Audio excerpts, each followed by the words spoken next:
"You're pathetic," my sister Olivia hissed, her hands planted firmly on my shoulders at the top of the hospital stairs. "Mom and Dad will never believe you anyway." My name is Emma Sullivan, and at 24, I found myself staring into the eyes of my 28-year-old sister as she stood over me with that familiar look of contempt. We were supposed to be visiting our grandmother after her surgery, but Olivia had cornered me in the stairwell, away from watchful eyes. Or so she thought.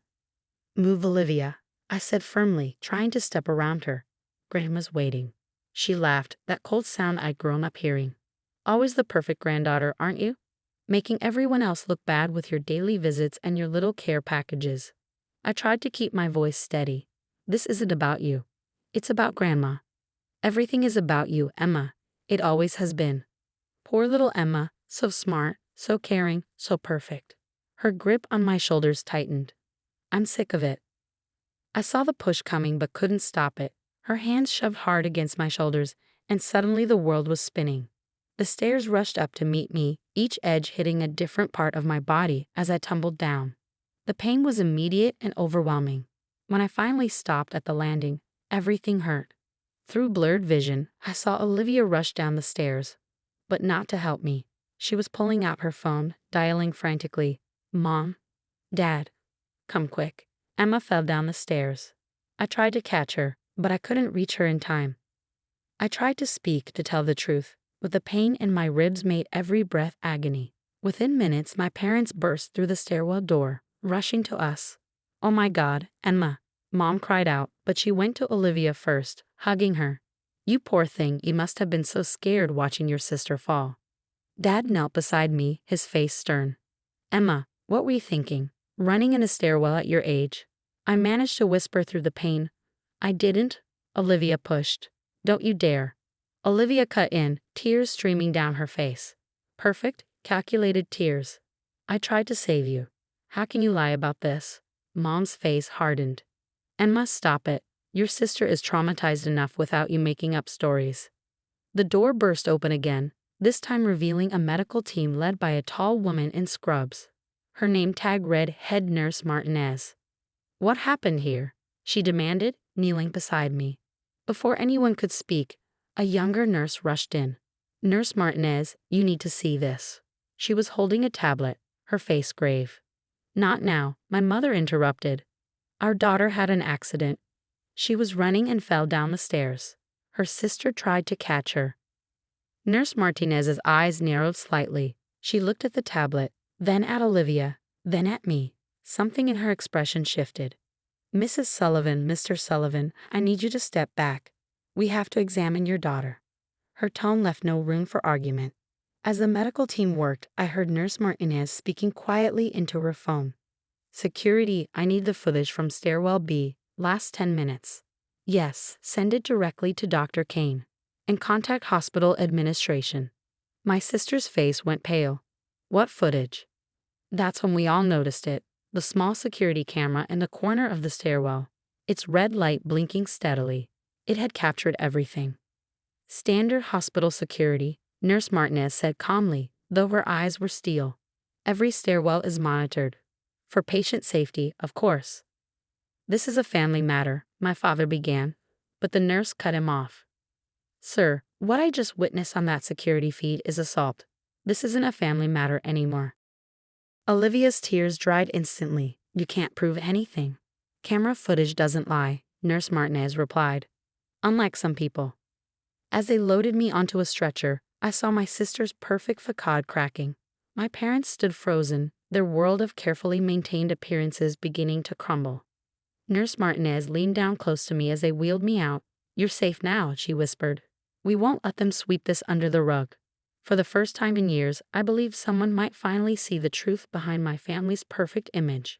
But as they rolled me toward the emergency room, I caught one last glimpse of Olivia's face. This wasn't over. Not by a long shot. The security camera had caught everything, but that was just the beginning of what it would reveal about our family's darkest secrets. The emergency room was a blur of activity. X-rays revealed 2 broken ribs, a sprained wrist, and multiple contusions. As the doctors worked, I could hear my parents in the hallway, their voices rising in desperation. "This is ridiculous," my father's voice boomed. We're not allowing our daughter to be interrogated like a criminal. Your daughter pushed her sister down a flight of stairs, Nurse Martinez replied calmly. The police have already been called. It was an accident, my mother insisted. Family matters should be handled within the family. Through the curtain, I saw Nurse Martinez step closer to them. Mrs. Sullivan, in the past hour, we've reviewed security footage from previous visits. This isn't the first incident we've captured in our stairwells. The silence that followed was deafening. My heart stopped. They had found the other videos. 3 months ago, Olivia had accidentally knocked me into the wall outside Grandma's room. 2 months before that, she tripped me near the water fountain. Small incidents, always with witnesses, always with my parents nearby to dismiss my claims and comfort Olivia's theatrical distress. Dr. Kane, the attending physician, pulled the curtain close, blocking my view of the hallway drama. Emma, she said gently, we need to talk about your previous hospital visits. I stared at my hands, avoiding her eyes. I'm clumsy. Emma, her voice was firm but kind. We have 6 documented accidents in the past year alone. All with your sister present. All dismissed as your fault. Tears started rolling down my cheeks. You don't understand. My parents? They'll never. Your parents aren't in charge anymore, she interrupted. You're an adult, Emma, and we're mandated reporters. This stops today. Detective Morris arrived shortly after, a kind-faced woman with steady eyes and a notebook. As she interviewed me, pieces of my family's carefully constructed facade began to crumble. Has your sister always been violent towards you? I hesitated. It escalated after Grandma changed her will last year. Changed her will. She decided to leave her house to me instead of Olivia. I worked from home, so I could take care of her there. It made sense, but Olivia didn't take it well. I laughed bitterly. That's an understatement. Outside, I could hear Olivia's voice rising hysterically. This is insane. Emma's always been jealous of me. She's manipulating everyone. Detective Morris's pen paused. Your grandmother's house, what's it worth? About $1.2 million. It's in the historic district. Her eyebrows rose. That's quite a motive. Just then, my phone buzzed with a text from an unknown number. It was a video file followed by a message. Thought you might need this. Jake, hospital security. The video showed Olivia in the stairwell an hour before she pushed me, talking on her phone. I don't care what it takes. Once Grandma's gone, that house is mine. Emma won't be a problem much longer. One more accident should convince her to give up her claim. Detective Morris watched the video, her expression hardening. This changes things. We're not just looking at assault now. This was premeditated. A commotion outside drew our attention. Grandma had somehow made her way down from her room, still in her hospital gown, Dr. Kane supporting her. I want to see my granddaughter, she demanded, her voice carrying that familiar authority that even my parents couldn't challenge. She took one look at me lying in a hospital bed, then turned to my parents.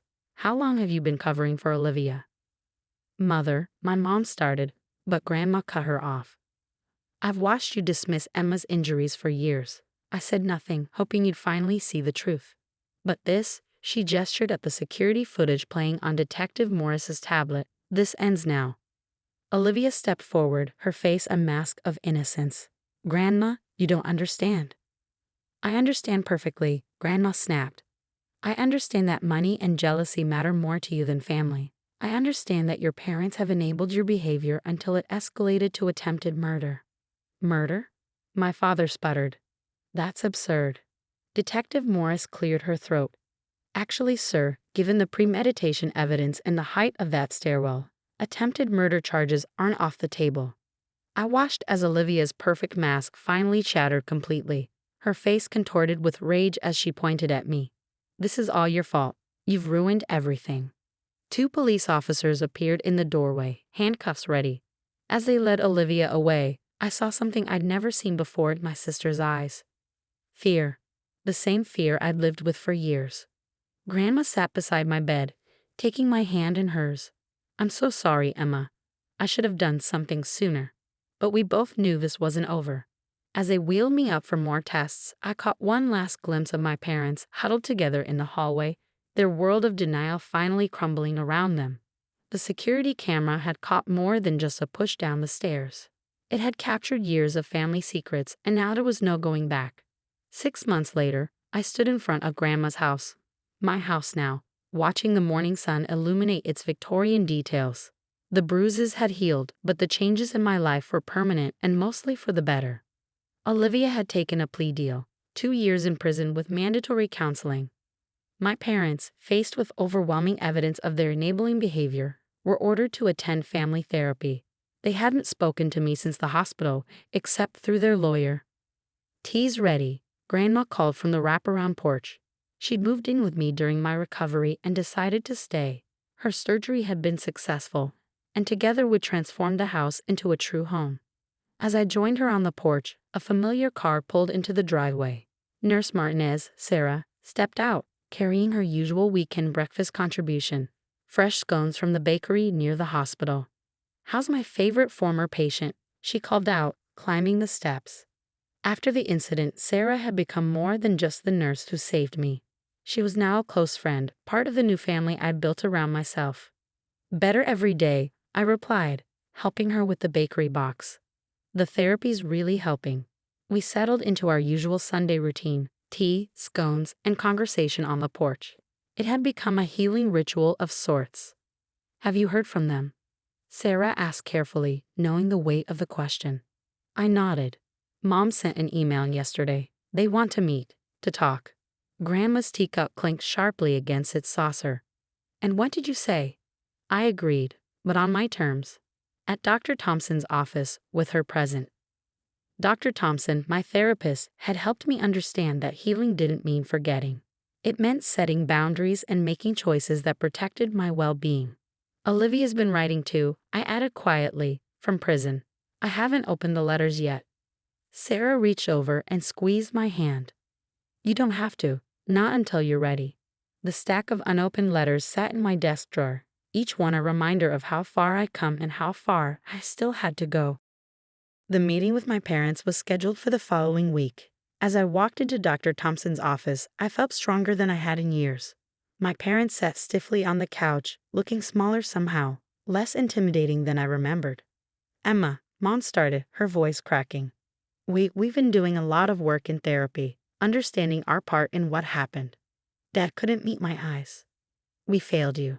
We chose to believe what was convenient rather than what was true." "Yes," I said simply, "you did." "We want to make things right," Mom continued. "We want to be part of your life again." I took a deep breath. "That's possible, but it has to be different. I'm not that scared girl anymore, hoping you'll finally see the truth. I have boundaries now, and expectations." Dr. Thompson nodded encouragingly as I continued. "I won't pretend the past didn't happen. I won't smile and play happy family at holidays while ignoring years of trauma. If you want to be in my life, you need to acknowledge what happened and work to change. Really change." My father finally looked up. "And Olivia? When she gets out?" "That's not my problem," I said firmly. "My safety and well-being come first now. If she does the work, gets help, shows real change, maybe someday. But I'm not making any promises." When I got home that evening, I finally opened one of Olivia's letters. Her words were different from what I expected: less manipulation, more raw honesty. Prison therapy seemed to be having an effect. "I never saw myself as the villain," she wrote. "I was so consumed by jealousy and entitlement that I convinced myself you deserved it. I'm not asking for forgiveness. I'm not even asking for a relationship. I just want you to know that I understand now what I did, and I'll spend the rest of my life trying to be better." Standing on the porch where this new chapter of my life had begun, I watched the sunset paint the sky in shades of hope. Sarah's words from the hospital came back to me. "You're safe now." She had been right. The security camera hadn't just captured evidence of abuse, it had captured the moment I finally broke free. Free from fear, free from denial, free from the toxic family dynamics that had controlled my life for so long. Grandma joined me on the porch, 2 cups of tea in hand. "Proud of you, kiddo." I smiled, taking the offered cup. "You know what? I'm proud of me too." The house stood strong behind us, no longer a source of conflict, but a symbol of survival and new beginnings. The security camera had caught everything, but what it really captured was the start of my liberation. Sometimes the best family isn't the one you're born into.